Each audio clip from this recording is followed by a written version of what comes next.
I'm Megan Cloherty.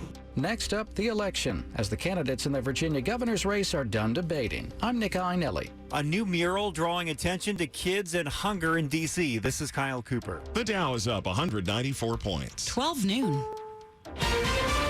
This is CBS News on the Hour, sponsored by Rocket Mortgage. I'm Steve Kathan. A day after the chairman of the Joint Chiefs labeled the war in Afghanistan a strategic failure, CBS's Cammie McCormick reports there are more questions from Congress about how it ended. Lawmakers criticized the withdrawal. I think we can all agree that the withdrawal was an unmitigated disaster. From Defense Secretary Lloyd Austin. Let me be clear that I support the president's decision to end the war in Afghanistan. And Joint Chiefs Chairman General Mark Milley on what may come next. It remains to be seen whether or not the Taliban can consolidate power or if the country will further fracture into civil war. But the military official said there was no risk-free status quo. If American troops had stayed, more troops would have been needed. Amid dire warnings, if there's no deal in Congress on spending and no action to lift the debt limit, CBS's Nancy Cordes reports pressures mounting on Democrats in Washington. Joe Manchin and Kyrsten Sinema, they're the ones who are holding up his $3.5 trillion bill. They think it's too expensive, but they haven't said what they would accept instead. A COVID-19 vaccine mandate is taking off at a major airline this week. CBS's Diane King Hall. United Airlines says nearly all of its employees are vaccinated against COVID-19. The company's deadline for meeting the mandate was Monday. It started the process of terminating 593 employees who declined to get the shot and did not apply for health or religious exemptions. In Montana, CBS's Meg Oliver says medical providers overrun by COVID cases are suing to try to impose vaccine mandates. Here at Billings Clinic, the ICU is running at 150% capacity. I struggled with being on a ventilator. 59-year-old Frank Miller was hospitalized with COVID. The unvaccinated engineer spent more than a week on a ventilator. I was scared out of my mind. You were scared out of your mind? Scenes like this are playing out across Montana with younger and sicker patients admitted daily. In the past week, the state averaged about 109 COVID patients hospitalized in the ICU per day, breaking the record seen during the fall of 2020. YouTube today announced a new ban on false vaccine claims. Rolls-Royce has been added now to the list of automakers making a bold commitment to electric vehicles. WWJ Radio's Jeff Gilbert. The Spectre, an electric coupe, will be out in 2023. Rolls-Royce CEO describes it as silent, refined, and tremendously powerful. The Spectre begins a series of vehicles that will see Rolls-Royce become an electric-only brand by 2030. And on Wall Street right now, the Dow is up 207 points. NASDAQ is ahead 28 points. This is CBS News. This hour's newscast is presented by Rocket Mortgage. Need to know what it takes for a home loan to fit your budget and your family? Rocket can.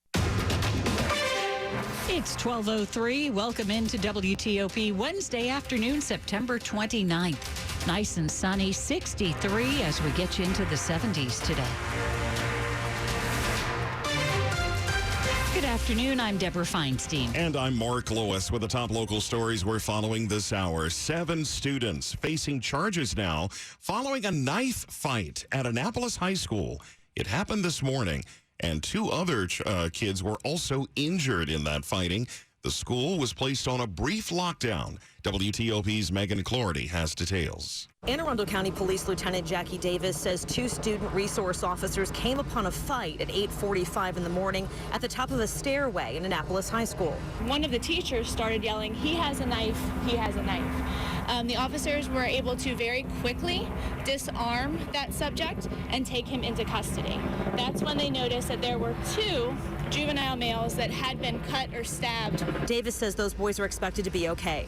Annapolis High School was on lockdown for more than an hour before class resumed. Superintendent George Arlotto says the fight stemmed from an argument off school grounds last week. In Annapolis, Megan Cloherty, WTOP News. Well, at times it got personal as Republican Glenn Youngkin and Democrat Terry McAuliffe met on the debate stage in Alexandria last night for their second and final debate before the election. Terry, I just can't understand how you can just so comfortably lie to everybody. Glenn Youngkin is the one who's been lying to you. The candidates were generally more combative when compared to their previous debate, including on the issue of COVID vaccine mandates. Terry McAuliffe said they are necessary for Virginia to emerge from the pandemic. We cannot move this economy forward if we're not getting our folks vaccinated. While Glenn Youngkin said McAuliffe's plan would hurt the economy. He wants employers to fire employees who don't get the vaccine. Youngkin reiterated that he wants people to get the vaccine but doesn't want it to be mandated, while McAuliffe accused him of spreading anti-vaccine rhetoric. In Alexandria, Nick Einelli, WTOP News. Election day just 5 weeks away. Early voting is underway, and recent polls suggest a tight race between McAuliffe and Youngkin. Meantime, a third-party candidate for governor in Virginia was in the audience last night for that debate, but not invited to participate. Princess Blanding interrupted the debate by shouting that she had been shut out. Blanding is running as a candidate in the Liberation Party and says the Chamber of Commerce had invited her only to sit in the audience and meet with the press after. Blanding says she met the requirements to get on the ballot, and now she's being blocked. Loudoun County parents rallied outside the school board meeting last night, raising their voices against the system's transgender student policy. Among other things, the school system policy requires teachers to use students' preferred pronouns, even when they conflict with the child's biological gender. Loudoun County, how you doing? Loudoun County father of four, Dimas Christophe, addressed the rally, accusing the school board of usurping the role of parents. They did pass the resolution anyways. That means they don't listen to you, they don't listen to anybody. They are just going to do whatever they want to do. While the school system says the transgender policy is in line with state law, the parents opposed vow to continue fighting it. In Ashburn, Dick Iuliano, WTOP News. An investigation into what caused two separate bus crashes in Montgomery County this morning continues. Fire and rescue officials say several people were hurt in one crash that happened around 7 o'clock on Church Street near the Rockville Metro Station. The conditions of those who were injured are unknown. About a half hour before, another bus went off the road and into heavy brush near the Shady Grove Metro stop. Only the driver was on board and was not hurt. A check of traffic and weather, a gorgeous day today, and then hunger is an issue for many kids in our area, even while being back in school. 12:07. Cost should not be a barrier when storing data. Cortex with LiveRack from Seagate is an open-source object storage solution for leading-edge applications like AI. With Cortex, you have the industry's lowest cost per petabyte when consolidating massive amounts of data. Seagate, data made simple. Contact Karasoft at 703-581-6729 or visit kara.io/Seagate. That's CARAH.io/Seagate. The following is a paid commercial message. This is Bishop Michael Burbidge of the Catholic Diocese of Arlington. Fall is here, and so too is football viewing season. As many of us settle in to watch our favorite college and professional